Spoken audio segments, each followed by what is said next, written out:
भगवान बुद्धले चतुपरिषदको सामु चाहिँ मेरा यी चतुपरिषदहरूलाई नै उहाँले एतदग्ग पद चाहिँ दिनुभएको छ। भिक्षुलाई पनि भिक्षुनीलाई पनि त्यस्तै उपासक उपासिकाहरू सबैलाई उहाँले आफ्नो क्षमता ज्ञान अनुसार चाहिँ उहाँहरूलाई चाहिँ एतदग्ग पद चाहिँ दिइराख्नु भएको छ। त्यस्तै गरेर यो नकुल पितालाई पनि भगवान बुद्धले चाहिँ एतदग्ग पद दिनुभएको छ। केमा एतदग्ग पद दिनुभएको छ त भन्दा विश्वासी गृहपतिको रूपमा चाहिँ उहाँलाई चतुपरिषदको सामु एतदग्ग पद दिनुभएको छ। अब यो नकुल पिता को हो नकुल माता को हो भनेर पनि हामीले थाहा पाउनुपर्छ। नकुल पिता भनेको जुन सुसुरगिरी भन्ने नगरमा एकदम धनी कुलमा चाहिँ उसको जन्म भएको हो। अनि ऊ यौवन अवस्थामा पुग्दा चाहिँ उसको नकुल माता हैन नकुल माता भनेर उहाँसँग चाहिँ विवाह भएको थियो। अनि उनीहरूको एकजना छोरा थियो, उसको नाम चाहिँ नकुल हो।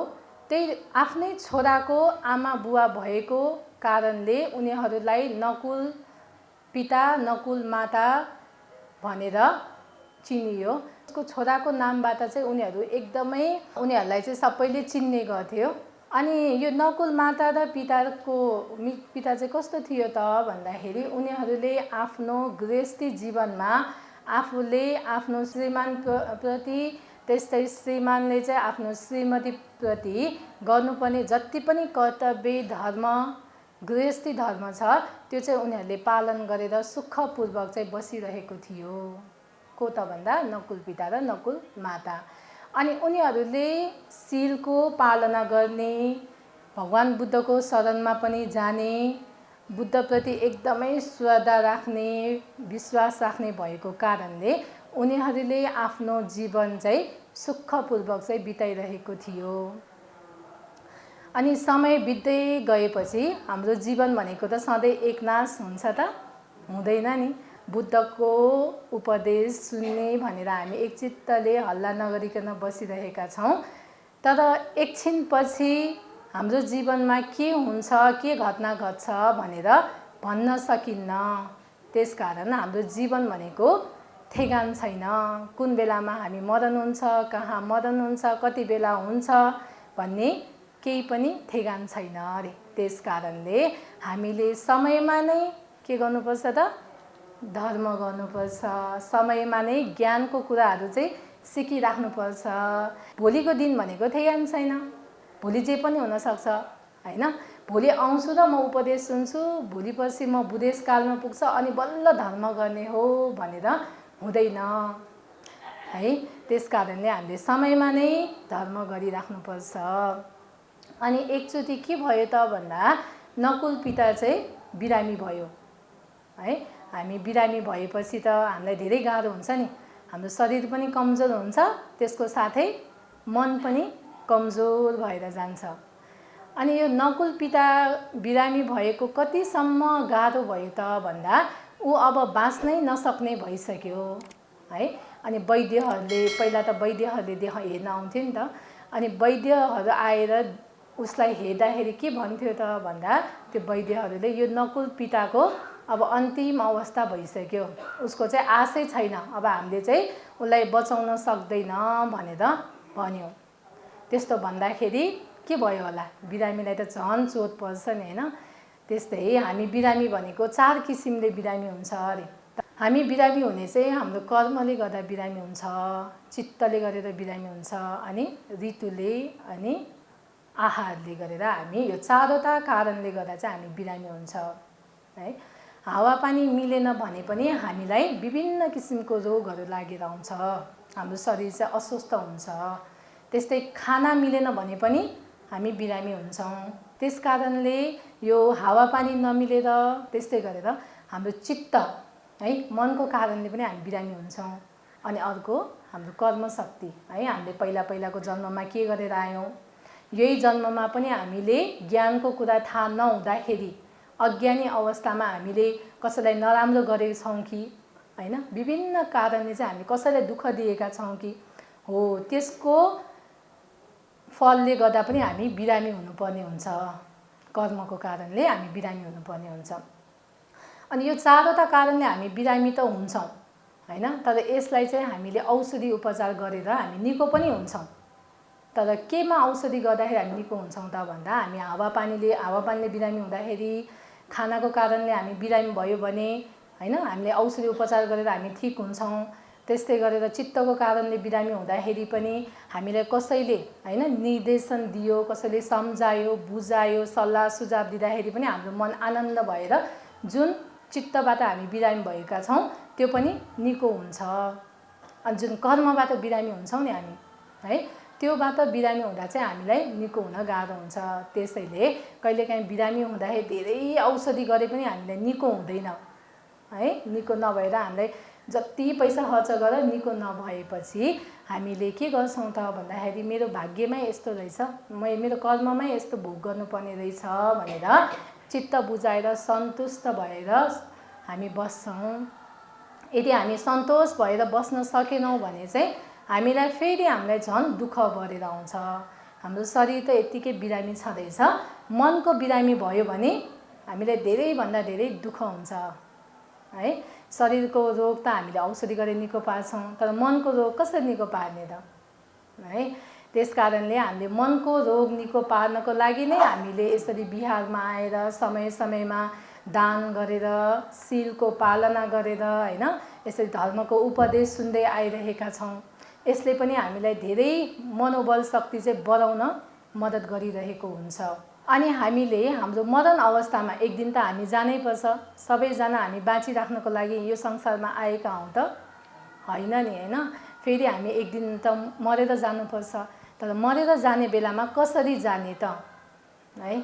बेहोस भएर जाने हो कि होस भएर जाने कि? अहिले त हामी सबैको होस छ, सबैले कथा पनि बुझिराख्नु भएछ, सुनिराख्नु भएछ। तर जुन हाम्रो मरण हुने अवस्थामा हामी बेहोसपूर्वक मर्यो भने चाहिँ त्यहाँ कस्तो हुन्छ त भन्दा हाम्रो गति चाहिँ सुगतिमा नभइकन दुर्गतिमा जान्छ। तर हामी मर्ने अवस्थामा, मरण अवस्थामा राम्रो चित्त राखेर हामीले सही रूपमा चाहिँ होसपूर्वक मर्न सक्यो भने चाहिँ हाम्रो मरण सुगतितर्फ जान्छ।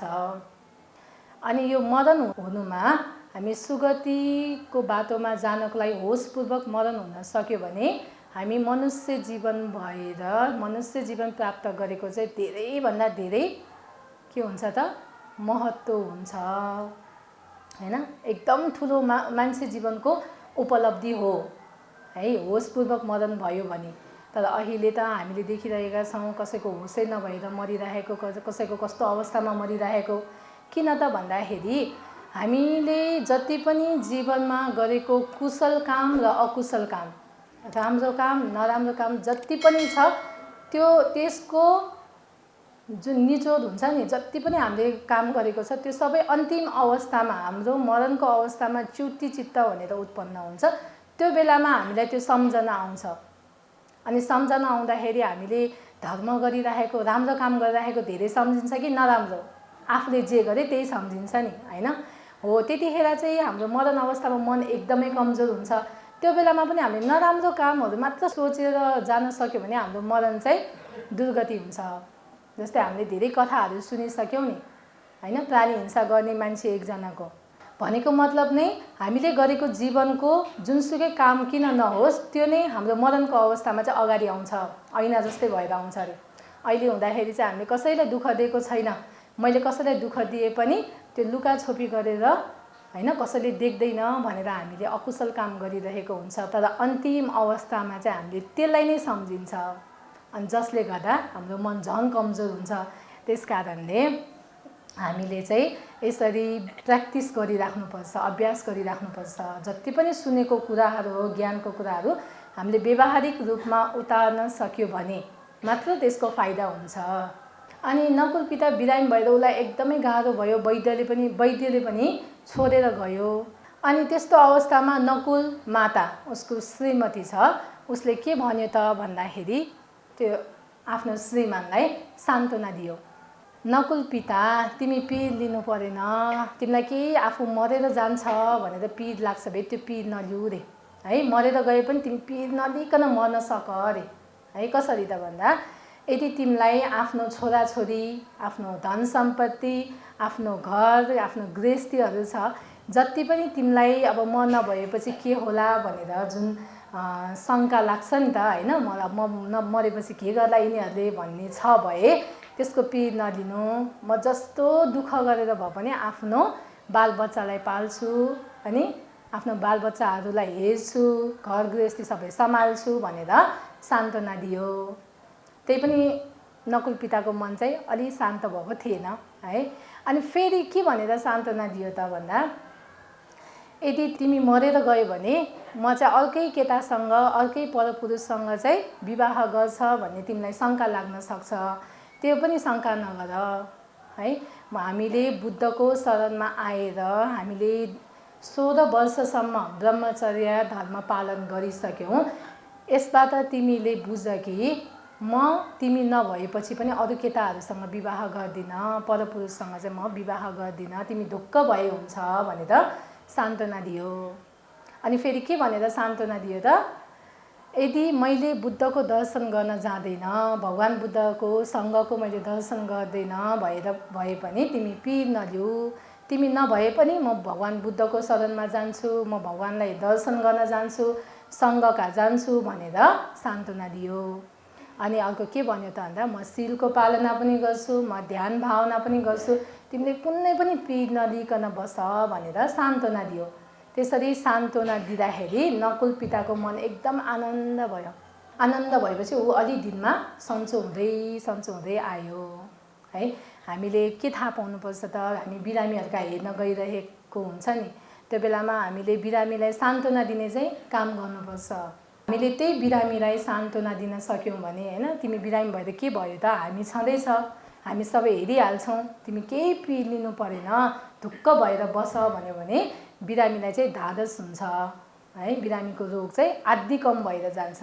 त्यस कारणले नकुल माताले पनि आफ्नो श्रीमानलाई विभिन्न कारणबाट सान्त्वना दिन्छ। अनि त्यो नकुल पिताको रोग पनि कम भएर जान्छ। त्यतिखेरसम्ममा नकुल पिताको वयस चाहिँ झन्झन गइसकेको हुन्छ। अनि बिरामी भएर ऊ सन्चो भइसकेपछि उसले कसलाई सम्झ्यो त भन्दा भगवान बुद्धलाई सम्झ्यो। कसले? नकुल पिताले सम्झ्यो नि। अनि भगवान बुद्धका लौरो टेक्दै ऊ बुद्ध कहाँ जान्छ है। भगवान बुद्धका गइसकेपछि उसले एक ठाउँमा बसेर भगवान बुद्धलाई वन्दना गरेर प्रश्न सोध्छ, भगवान शास्ता म चाहिँ सन्चो नभएको कारणले दिनहुँ बिहारमा आउन सकेन, त्यस कारणले अहिले सन्चो भएर चाहिँ म बिहारमा आएको, म बुढो पनि भइसकेँ, म अस्वस्थ भएको छु भनेर उसले भगवान बुद्धलाई भन्छ। अनि के भन्छ त भन्दा अब मलाई दीर्घकालसम्म लामो समयसम्म चाहिँ मलाई के गर्यो भने सुख हुन्छ, मलाई आज्ञा गर्नुहोस् भनेर भगवान बुद्धलाई भन्छ, प्रार्थना गर्छ। अनि भगवान बुद्धले यो शरीर भनेको बिरामी हुन्छ होइन, रोगै रोगको खानी हो, त्यस कारणले हामी वृद्ध भएर जान्छ, यो भनेको प्रकृतिको नियम हो, यसलाई कसैले पनि परिवर्तन गर्न सक्दैन।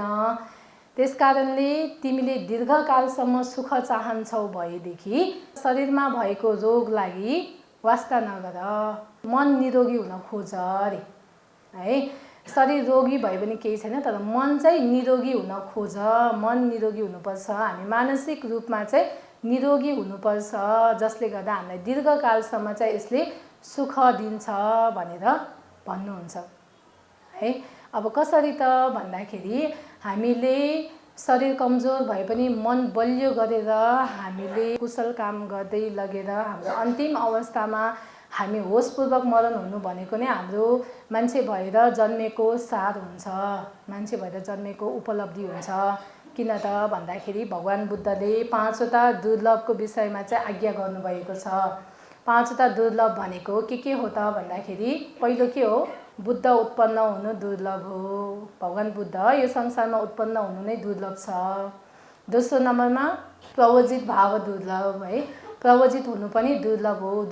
अनि अर्को भनेको धर्म श्रवण दुर्लभ, धर्मको श्रवण गर्नु पनि एकदमै दुर्लभ छ। अनि मनुष्य भाव पनि दुर्लभ छ है। अनि अर्को श्रद्धा भाव पनि दुर्लभ छ। 5वटा गयो है। श्रद्धा आउन भन्दा पनि त्यो श्रद्धालाई टिकाइराख्नको लागि त झनै गाह्रो छ। तर हाम्रो श्रद्धा भनेको त के हो? अटल हुनुपर्छ। एकदम हामीले त्यो कुनै चिज देखेर आफ्नो मन बिगार्नेलाई क्षणिकको श्रद्धा भनिन्छ। तर जस्तो सुकै देखे पनि म बुद्ध धर्मसँग प्रति मेरो श्रद्धा कहिल्यै बिग्रिँदैन भनेर त्यो श्रद्धालाई अटल राख्नु नै श्रद्धा हो। त्यसकारणले श्रद्धा पनि एकदमै दुर्लभ छ। अन्तिममा मनुष्य भाव दुर्लभ है। मान्छे भएर जन्म लिन एकदमै दुर्लभ छ, एकदमै गाह्रो छ। किन त भन्दा हामीले त ठाउँ ठाउँमा मान्छेहरू हुल देखिरहेछ नि, यति धेरै मान्छे देखिरहेछ। तर साँच्चैको त्यो मान्छेहरू हो त भन्दाखेरि कस्तो व्यक्तिलाई मान्छे भनेको छ भन्दा जो व्यक्तिले पञ्चशीललाई राम्रोसँग नबिगारिकन पालन गर्छ त्यो व्यक्ति नै साँच्चीकैको मान्छे हो है। हामी पञ्चशीलमा एउटा न एउटा शील त बिग्रिन्छ, कसैको चाहिँ पुरै पालन हुन्छ। तर त्यो जिन्दगीभरि पालन गर्न सक्यो भने त्यो मान्छे भएको सार हुन्छ। त्यो नै त्यस्तो व्यक्ति नै मान्छे हो। त्यसकारणले त्यस्तो व्यक्तिलाई दुर्लभ छ भनेर भनिएको हो। यसरी 5वटा दुर्लभको विषयमा भगवान बुद्धले आज्ञा गर्नुभएको छ। मान्छे भएर जन्म लिन एकदमै गाह्रो छ अरे है। त्यसकारणले हामीले मान्छे भएर जन्म लिइसकेपछि यसलाई चाहिँ सदुपयोग गर्न सक्नुपर्छ। धेरैभन्दा धेरै हामीले ज्ञानको कुरा सिकेर हामीले आफूमा क्लेशलाई चाहिँ कम गर्दै लानुपर्छ। क्लेश भनेको लोभ, रिस, राग, मोह, अहङ्कार सबै क्लेश हो है। यो क्लेशलाई हामीले जबसम्म हटाउन सक्दैन हामी फेरि जन्म लिनुपर्छ। हामी मरेर जन्म लिनुपर्छ त भनेर हामीलाई शङ्का लाग्न सक्छ नि। तर त्यो आफैले बुझ्ने हो। आफ्नो मनमा क्लेश छ, आफ्नो मनमा धेरैभन्दा धेरै क्लेश छ भने ऊ फेरि जन्म लिनुपर्छ, त्यसमा ढुक्क भयो हुन्छ है। तर जब आफूमा क्लेश कम हुँदै जान्छ, हामीले मार्ग फलको पहिलो स्टेपमा पुग्न सक्छ, तब मात्र हामी दुर्गतिमा जान सक्दैन, दुर्गतिमा जान पाउँदैन, दुर्गतिमा जान पर्दैन। त्यसकारणले मनुष्य भाव एकदमै दुर्लभ छ। हामीले हेर्दाखेरि अब म मरेर फेरि मान्छे भएर जन्म लिन्छु भन्छ, तर एकदमै गाह्रो छ कि उसको पुण्य शक्ति बलियो हुनु पर्यो हैन। धेरैभन्दा धेरै उसले पुण्य शक्ति गरेको छ भए मान्छे भएर पनि जन्म लिन्छ। तर मनुष्य भाव एकदमै दुर्लभ छ। यसरी भगवान बुद्धले त्यो नकुल पितालाई के उपदेश दिएको? शरीर बिरामी भए पनि मन बिरामी नहुनु, मनलाई बिरामी नगर्नु, मन चाहिँ सधैँ निरोगी बनाइराख्नु भनेर उपदेश दियो। अनि त्यो नकुल पिता चाहिँ एकदमै खुसी भयो भगवान बुद्धको उपदेश सुनेर है। अनि त्यो नकुल पितामा चाहिँ 6वटा चाहिँ उसमा एकदमै ठुलो गुणहरू थियो। त्यो गुणको चाहिँ भगवान बुद्धले पनि प्रशंसा गर्नुभएको छ। के गुण त भन्दाखेरि उसको बुद्धप्रति श्रद्धा है, अटल श्रद्धा, श्रद्धा मात्र होइन एकदमै धेरै श्रद्धा, धर्मप्रति श्रद्धा, सङ्घप्रति श्रद्धा, अनि त्यस्तै आर्यशील भनेको शुद्ध शीलप्रति श्रद्धा, शुद्ध ज्ञानप्रति श्रद्धा, शुद्ध विशुद्धिप्रति श्रद्धा है। यसरी उसको 6वटा गुणले ऊ सम्पन्न भएकोले भगवान बुद्धले नै उसलाई प्रशंसा गरेर एतदग्ग पद दिनुभएको छ। केमा त? विश्वासी गृहपतिको रूपमा चाहिँ उसलाई भगवान बुद्धले एतदग्ग पद दिनुभएको छ। त्यसकारणले यो नकुल पितापछि के भयो त? भगवानको उपदेश सुनेर आफ्नो व्यवहारिक जीवनमा धर्मलाई प्रयोग गर्दै लगेर पछि उसको मरण चाहिँ होसपूर्वक उसको मरण हुन्छ, मरण भएर ऊ सुगतिमा गयो भनेर उल्लेख भएको छ है। त्यस्तै यो नकुल पिता भगवान बुद्धको उपदेश सुनेर श्रोतापत्ति पनि भइसकेको थियो है। त्यसकारणले हामीले यो उपदेश सुनेर के सिक्न सक्छौँ त भन्दाखेरि हामीले आफ्नो मन चाहिँ बलियो गर्नुपर्छ, मन चाहिँ निरोगी बनाइराख्नुपर्छ। जतिसुकै धन सम्पत्ति किन नहोस्, जतिसुकै अरबपति खरबपति किन नहोस्, धनले हाम्रो मन बलियो हुँदैन, मन निरोगी हुँदैन है।